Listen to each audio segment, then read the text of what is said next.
Assalamualaikum warahmatullahi wabarakatuh. Halo teman-teman semua, kembali lagi bersama saya Mutia Amanda dengan NIM C140120193.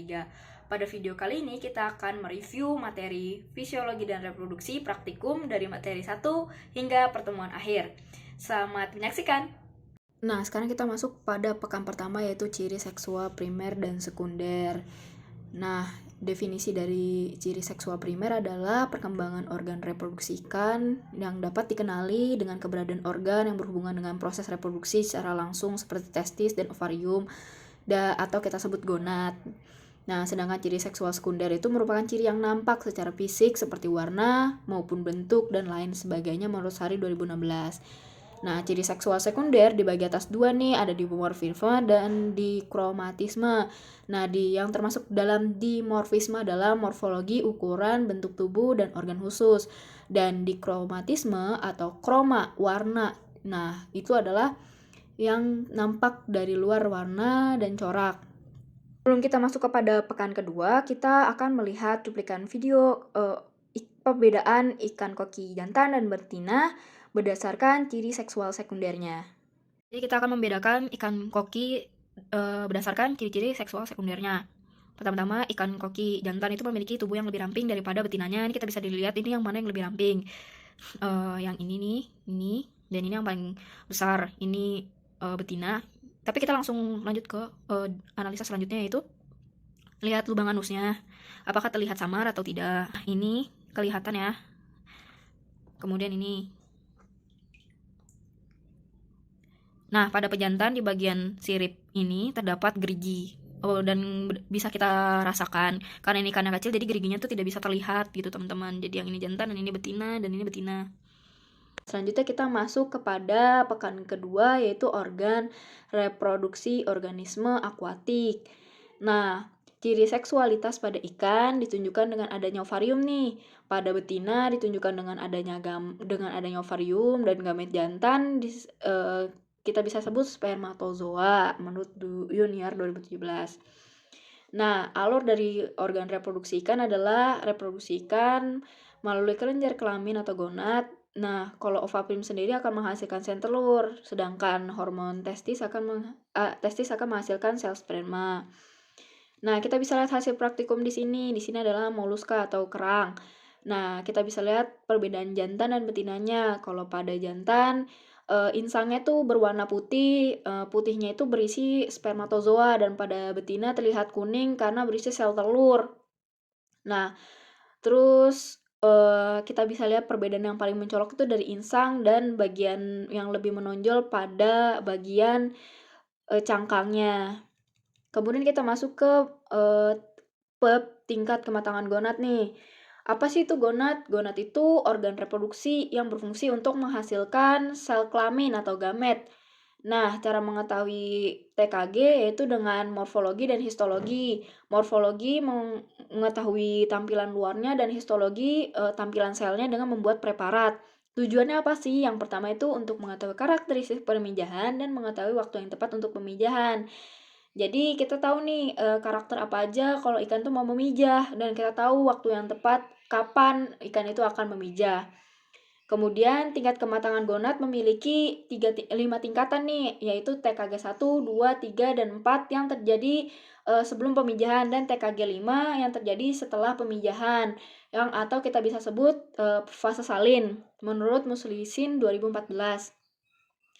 Nah, kita juga harus tahu nih perbandingan TKG dan GSI. Perbandingan TKG dan GSI itu berbanding lurus. Kalau misalnya semakin tinggi TKG-nya, semakin besar gitu TKG-nya, maka GSI-nya akan juga semakin besar gitu karena berbanding lurus. Nah, kita masuk kepada bab selanjutnya, yaitu fekunditas telur dan diameter telur. Sebelumnya kita kenalan dulu nih, fekunditas itu apa sih? Fekunditas adalah jumlah telur yang matang nih sebelum terjadinya pemijahan. Nah, terus fekunditas juga bisa didefinisikan sebagai jumlah telur ikan betina yang masak sebelum dikeluarkan pada saat memijah. Nah, fekunditas pada umumnya dianalisis menggunakan data panjang dan total tubuh ikan betina. Biasanya hitung pada saat sang betina itu mencapai TKG 3, 4, dan 5 menurut Karyati et al. 2014. Nah, selanjutnya kita masuk nih kepada definisi diameter telur. Diameter telur apa sih? Diameter telur adalah garis tengah atau ukuran panjang dari suatu telur yang diukur dengan mikrometer berskala, menurut Sumindar dan Kusiani 2019.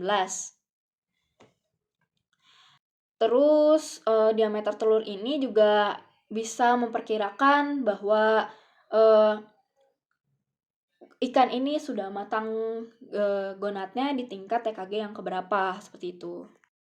Nah, sekarang kita masuk kepada materi GSI dan HSI. GSI atau Gonatosomatic Index adalah berat gonad per berat total dikali 100% dan Hepatosomatic Index atau berat hati per berat total dikali 100%.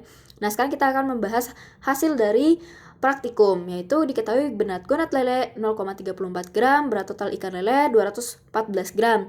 Nah, maka GSI-nya adalah 0,34 per 214 dikali 100% adalah 0,15%. Nah, ini adalah perbandingan ikan dan kita akan mendapatkan GSI-nya sebesar 4%. Selanjutnya kita akan membahas hasil dari Hepatosomatic Index. Nah, di sini ada berat lele sebesar 5,31 gram, berat total ikan lele 214 gram. Maka berat hatinya adalah 2,48% dan di sini adalah perbandingan antara ikan-ikan yang digunakan saat praktikum. Nah, kita bisa melihat totalnya adalah HSI-nya 2,41%. Selanjutnya kita masuk ke materi tentang teknik bioassay. Sebelumnya kita harus tahu dulu apa sih itu bioassay. Bioassay adalah prosedur yang digunakan untuk menguji dan memprediksikan konsentrasi substansi aktif di dalam suatu material atau produk. Teknik ini juga dapat mengukur respon biologi dari beberapa dosis. Nah, fungsinya apa sih? Fungsinya untuk membantu dalam mengenali patogen di dalam suatu organisme, untuk mengetahui ketahanan suatu probiotik terhadap patogen tertentu dan racun dalam organisme dengan melihat respon biologinya, menurut Watson et al. 2012. Nah, contoh dari penerapan teknik bioassay ini apa sih? Yaitu teknik ELISA, menurut Shendo et al. 2015. Nah, kita udah masuk nih kepada bab induksi hormon dan hipofisasi. Nah, dalam induksi hormon ini terdapat dua jenis nih yang akan dibahas, yaitu secara sintetis dan hipofisasi. Yang pertama menggunakan rangsangan hormonal menggunakan hormon HCG, Human Chorionic Gonadotropin, dan kedua hipofisa ikan mas yang merupakan rangsangan universal. Namun pada rangsangan universal ini tidak berjalan maksimal karena hasilnya pasti sama rata gitu. Nah, yang lebih baik adalah menggunakan hipofisa dari ikan yang sejenis. Misalnya ikan gabus, menggunakan hipofisa ikan gabus, maka hasilnya akan lebih optimal. Menurut Sakuro et al. 2016. Sebelum itu, fungsi dari hipofisa sendiri itu apa sih? Nah, fungsi dari hipofisa sendiri itu untuk proses pemijahan nih. Dan hormon GTH tersebut akan memberikan rangsangan pada ikan saat terjadinya pemijahan gitu. Nah, dalam mekanisme hormon pada saat pemijahan nih, mekanisme hormon reproduksi pada saat pemijahan itu dikendalikan pertama-tama melalui otak, kemudian diteruskan rangsangannya ke hipotalamus, kemudian dilanjutkan ke pituitari dan ke gonadnya nih teman-teman.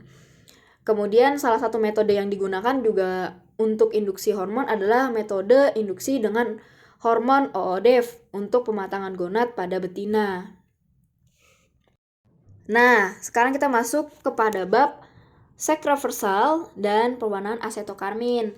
Seks reversal itu apa sih? Seks reversal merupakan pembalikan kelamin nih teman-teman, dari jantan ke betina, dari betina ke jantan, dan umumnya digunakan pada ikan nila untuk memperbesar pertumbuhan somatik ya. Jadi pertumbuhan tuh fokus kepada somatik dan tidak fokus kepada gonad. Nah, seks reversal sendiri berfungsi untuk penampakan hormonan dari jenis tertentu, pada konteks ini nila betina, seolah menyerupai penjantan atau terjadinya maskulinisasi karakteristik seksual sekunder. Nah, seks reversal ini menggunakan hormon 17 alfa metilentestosteron yang diberikan secara pertama bisa melalui perendaman pada saat stadia larva dan melalui oral selama 3 bulan, menurut Nur et al. 2015. Kita masuk kepada bab asetokarmin nih. Sebelumnya itu, asetokarmin itu apa sih? Asetokarmin merupakan pewarna yang biasanya digunakan untuk mewarnai gonad nih. Nah, gonad yang terwarnai akan terlihat bakal jelas spermanya berupa titik kecil yang banyak dan bakal telur yang berupa bulatan besar yang terdapat inti pada pertengahan sel dengan warna yang lebih gelap menurut Damayanti et al. 2013. Nih, kita melakukan beberapa uji coba, di antaranya ada menghitung kepadatan sperma, viabilitas sperma, dan satu lagi adalah melihat motilitas dari sperma. Kita lanjut aja ke videonya. Yang pertama adalah pengecekan viabilitas sperma atau kemampuan spermatozoa dalam bertahan hidup setelah diencerkan. Nah, berdasarkan hasil pengamatan, ditemukan 30 sperma yang mati. Nah, kita bisa tahu karena sperma yang mati dapat terwarnai oleh zat berwarna itu eosin pada saat itu. Nah, selanjutnya kita masuk kepada uji motilitas sperma. Di sini kita bisa melihat pergerakan sperma yang dapat dibagi dalam beberapa kategori, dan kita mendapatkan hasil sebagai berikut. Hasil yang didapat yaitu angka motilitas 1 atau banyak sperma yang bergetar tetapi sangat sedikit yang bergerak cepat. Nah, yang terakhir kita akan menghitung kepadatan sperma. Nah, rumus untuk menghitung kepadatan sperma adalah N sama dengan V kali P. Keterangannya adalah jumlah sperma dibagi volume hitung dikali pengenceran.